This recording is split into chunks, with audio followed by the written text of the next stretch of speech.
Assalamu alaikum warahmatullah. Barka da yau, barka da sake kasancewa da ku a cikin darasin koyon Larabci, inda muke kawo hanyoyin da za ka koyi giramar Larabci, wato abin da muke kira nahwul wadih. Idan ba ku manta ba, muna a cikin juzu'i na biyu. A darasinmu na yau za mu yi magana a kan ahwalu bina'i fi'il madi, wato halulluka da ake gina fi'ili madi a kansu. Idan ba ku manta ba, a can farko-farkon littafin mun yi magana a kan cewa kalma ta kasu izuwa kashi biyu, wato akwai kalma wadda take mabniya, akwai kuma mu'raba. Inda muka ce kalma mabniya ita ce wadda ƙarshenta baya canjawa, wadda ita kuma mu'raba ita ce wadda ƙarshenta ke caccanjawa gwargwadon yanayin da ta samu kanta a cikin shi. Inda muka ce fi'ili madi dukkaninsu mabniyai ne. So a cikin wannan karatun za mu yi magana a kan waɗanne halulluka ne ake bina'i na fi'ili madi. Saboda haka sai ku biyo mu a cikin darasin sau da ƙafa. Idan kuma mutum ya mallaki littafin zai iya buɗawa domin bin darasin daki-daki. Kafin mu shiga a cikin darasin, bari mu ba da misalin bina'i domin ku fahimci me muke so mu yi bayani a kan shi. Misali, idan muka ce zabahal jazzaru ash-shata, za ku ga zabaha asalin shi fi'ili madi ne, kuma mabniyun alal fatahi, ba'un ɗin shi ta ƙarshe tana da ainihin fataha a kanta. To ko da za a caccanja shi a cikin jumla ya zo tsakiya ko ƙarshe, so wannan zabaha ɗin ha'un wasalinta na sama ba zai canja ba. To wannan shi ake kira bina'i. To za mu yi bayani waɗanne halulluka ne ake bina'i na fi'ili madi a kansu. Kada ku manta kuna tare da channel ɗin Arabiya TV. Idan wannan shi ne farkon zuwanka, kada ka manta da yin subscribing da kuma sharing zuwa ga 'yan uwa ma'abota koyon harshen Larabci. So kai tsaye ba tare da ɓata lokaci ba, za mu shiga a cikin ƙa'ida kamar yadda muka saba. Al-ƙa'ida, ƙa'idodi ko kuma matakan da ake bi kenan kamin a gano yaya za a yi bina'i na fi'ili madi. Aka ce al-fi'lu madi, fi'ili madi yubna alal fathi, asali ana gina shi a kan fataha a ƙarshen shi. Misali, idan muka duba za mu ga ishtaddal bardu, ishtadda fi'ili madi ne, kuma za mu ga dalun ɗin ainihin fataha ne a ƙarshen shi. To shi ne, wannan shi ne asali. Asalin ana gina shi a kan fataha. Kamar saral gubaru, sara za mu ga rawun ita ma fataha ne a samanta, wannan shi ne asali, ana gina shi a kan fataha. Kamar nazalal mataru, shi ma nazala fi'ili madi ne, za mu ga cewa ainihin lamun ɗin yana da fataha a ƙarshen shi, wanda dama shi ne asali. To a haka ake gina fi'ili madi mafi yawa, ko in ce asalin shi haka ake gina shi. Kamar kataba, ƙara'a, jalasa, ada, ba'a, ishtara, duk za ka ga me, za ka ga cewa da fataha suke ƙarewa a ƙarshen su. Idan muka koma kuma a cikin ƙa'ida, za mu ga malam ya ci gaba da cewa illa idha ittasalat bihi wawul jama'a, sai dai idan wawul jama'a ce ta haɗu da fi'ili madi, to daga wannan lokacin kam fa yubna ala dhammi, za a yi bina'in shi, ma'ana za a gina ƙarshen shi a kan dhamma. Misali, idan muka koma a cikin misalai, misali na huɗu za mu ga al-auladu la'ibu, ma'ana yara sun yi wasa. Asalin kalmar shi ne la'iba, amma saboda zuwan wannan wawun a ƙarshen sa, kun ga ba'un ta koma da dhamma ya koma la'ibu. Kamar ar-rijalu safaru, ar-rijalu safaru, mazaje sun yi tafiya. Kun ga asalin shi safara ne. Asalin fi'ili madi ɗin an yi bina'in shi a kan fataha, safara. Amma da yake wawul jama'a ta zo, yana nuna cewa mutane da yawa ne suka yi tafiyar, sai abin ya koma safaru, sai aka yi bina'in shi a kan dhamma a ƙarshen ra'un. Misali na shida kuma za mu ga al-ummalu ta'abu, ma'aikata sun wahala. Asalin shi ta'aba ne, ta'aba. Amma da yake wawul jama'a ne, mai nuna cewa ma'aikata da yawa. Da ma'aikaci ɗaya ne, za a ce ta'aba, ta'abal amil. To amma da yake suna da yawa, sai a ce al-ummalu ta'abu, ma'aikata sun wahala. To wannan wawun ɗin da ya zo a ƙarshe shi ne dalilin da ya sa wannan ba'un ɗin ta samu dhamma, amma ba don shi ba, da fataha za a gina ta a kan shi. To dukan waɗannan misalan na huɗu da na biyar da na shida, idan muka duba za mu ga cewa ƙarshen su ya zo da wawul jama'a. Saboda haka shi ya sa shi kuma fi'ili madi an yi bina'in shi akan damma a cikin waɗannan misalan. Idan muka dawo a cikin ƙa'ida za mu ga malam ya ci gaba da cewa au ittasalat bihi ta'ul mutaharrika, ko kuma ta'un mai haraka ma'ana mai wasali ta haɗu da ainihin fi'ili madi. To idan ta'un mai haraka ma'ana mai wasali ta haɗu da fi'ili madi wadda ba ta da ɗauri, to au nunun niswa ko kuma nunun ta mata, au na ko kuma na addallatu alal fa'il wadda ke nuni akan fa'ili, to fa yubna ala sukun, nan kan za a yi mishi bina'i akan sukuni ma'ana za a gina shi akan ɗauri. Idan waɗannan halullukan suka haɗu da shi ma'ana aka samu ta'un mai wasulla ta zo ƙarshen sa, au nunun niswa ko kuma nunun mai nuna mata, mai nuna cewa mata ne suka yi wannan. A cikin larabci akwai nunun niswa wadda ita kan nuna cewa mata ake magana a kansu.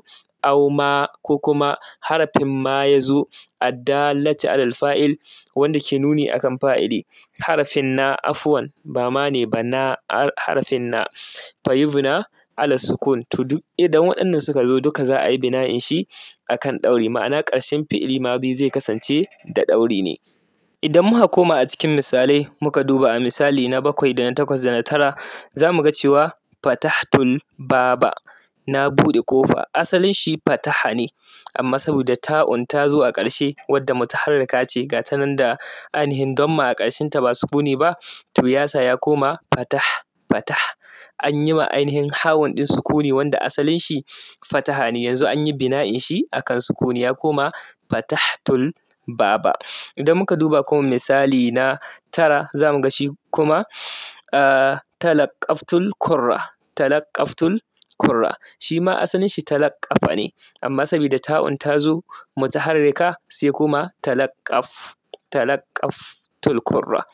Sai misali na 9 shine akhaztu ja'izatan, akhaztu asalin shi akhaza ne mabniyun alal fatahi amma saboda ta'un ta zo mutaharrika da damma ƙarshen ta sai aka ce akhaztu sai aka yi bina'in shi akan sukuni. In muka sake dubawa akan misali na 10 da na 11 da na 12 za mu ga sadaqtu fi qawlika, asalin shi sadaqa ne amma saboda an samu sadaqta ne afwan, sadaqta fi qawlika, ka yi gaskiya a cikin zancenka. So saboda an samu ta'un mutaharrika asalin shi sadaqa ne, kun ga ya koma sadaq, an ɗaure ƙafun ɗin saboda me? Saboda an samu ta'un mutaharrika. Idan aka koma kuma misali na 11 za mu ga adalta fi hukmika, ka yi adalci a cikin hukuncinka. So za mu ga asalin kalmar shi ne adala amma saboda ta'un ta zo mutaharrika sai aka ce adal sai aka ɗaure lamun ɗin. Idan muka diba misali na 13 kuma na 12 za mu ga ahsanta ilan nasi, ka kyautata ma mutane. Asalin shi ahsana ne, ahsana ya kyautata amma saboda ta'un ta zo mutaharrika da fataha so sai a ce ahsanta sai a ɗaure wannan nunun ɗin. So in muka duba dukkanin su me, an samu ta'un mutaharrika ta zo tare da fi'ili madi, to ta canza bina'in shi daga fataha ya koma sukuni. In muka duba kuma misali na 13 da na 14 da na 15 za mu ga cewa misali na 13 an ce albanatu ta'allamnal hayaka, albanatu ta'allamnal hayaka ma'ana mata sun iya ko sun karanci goge-goge ko sun iya goge-goge kamar gyara gida haka. To asalin kalmar ai ta'allama ne amma saboda mata ne sai aka saka nunun niswa, wannan na ɗin da ta zo ƙarshe ita ce ta sa sai aka yi ma mimun ɗin sukuni sai aka ce ta'allamna, asalin shi ta'allama ne saboda nunun niswa sai aka yi bina'in fi'ili madi sai ya koma ainihin da sukuni a ƙarshen shi.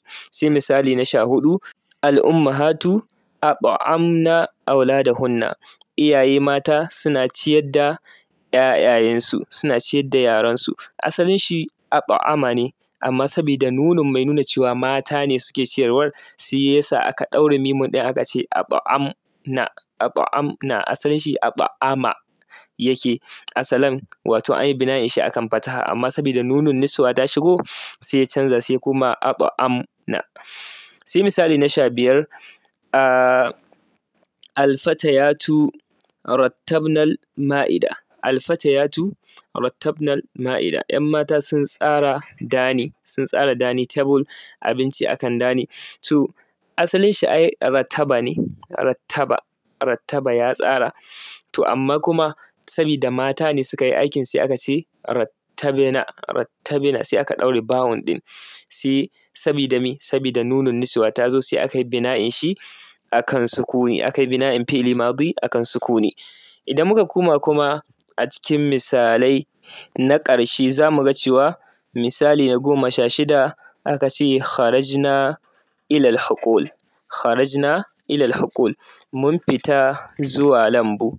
Mun fita zuwa lambu. Dama mun ce au na addallatu alal fa'il, ko kuma fi'ili madi ya haɗu da na mai nuni akan aiki. To wannan kharajna ɗin nan, asalin na nunun ɗin nan da alifun shine ƙarin da ya haɗu da fi'ili madi. Don haka sun yi mai mabni akan sukuni. Asalin shi kharaja ne, amma sabida na ɗin nan ta shigo sai aka ce kharajna, sai aka ɗaure wannan jimun ɗin.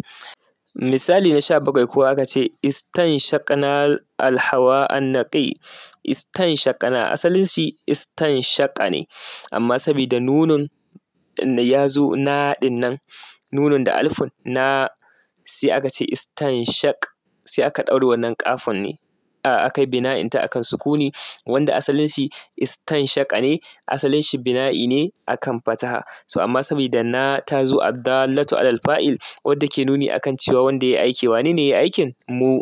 To shi yasa sai aka canza daga fataha sai aka yi ma wannan ƙafun ɗin bina'i akan sukuni, wato aka ɗaure ta. A misali na 18 kuma na ƙarshe sai mu ga qata'nal azhara. Mun tsinko furanni. Mun tsinko furanni. Asalin shi qata'a ne, ko qatafa, ya tsinku. Qatafnal azhara, mun tsinko furanni. Asalin shi qatafa ne, amma sabida na ta zo addallatu alal fa'il, wadda take nuni akan cewa ga waɗanda suka yi aiki su waye? Mu. Sabida haka shi yasa sai aka ɗaure ainihin wannan fa'un ɗin aka ce qataf, amma asalin shi qatafa ne.